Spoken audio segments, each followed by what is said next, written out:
રાજકોટ જિલ્લાની ભાગોળે જસદણ તાલુકામાં ભગવાન શંકર, ભગવાન ભોળોનાથ, દેવાધિદેવ મહાદેવ ઘેલા સોમનાથ રૂપે પૂજાય છે, જેનો ઇતિહાસ ધર્મ, ચમત્કાર અને પરંપરાઓથી ભરપૂર ભરેલો છે. વાત છે 15મી સદીની. પ્રભાસ પાટણ પાસે આવેલું સોમનાથ મંદિર.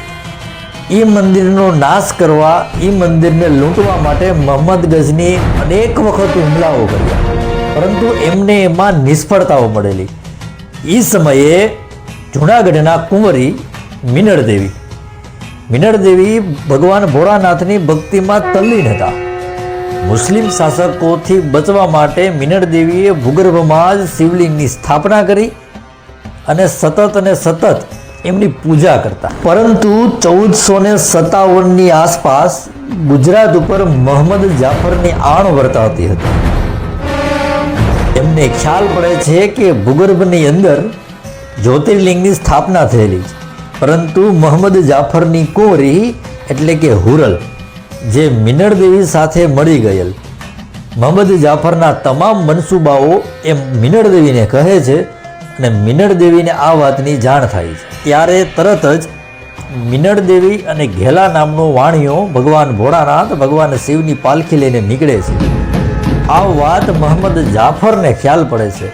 ત્યારે તરત જ એ પોતાનું આખું સૈન્ય એમની પાછળ મોકલે છે. ત્યારે જ્યાં ગામ આવે છે ત્યાં બ્રાહ્મણો અને ક્ષત્રિયો યુદ્ધે ચડ્યા છે.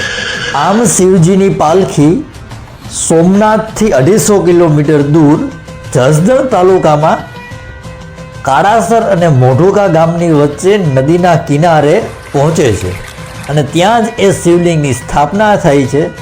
સાથોસાથ સામેના ડુંગર ઉપર મીનળદેવી સમાધિ લે છે અને ઘેલો વાણિયો નામનો વાણિક એ આ યુદ્ધમાં વીરગતિ પામે છે.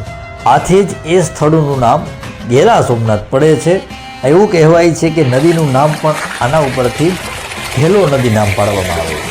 આ યુદ્ધમાં હજારો બ્રાહ્મણો વીરગતિ પામ્યા હતા અને કહેવાય છે કે આની સ્થાપના પણ વેજલ ભટ્ટે કરી હતી.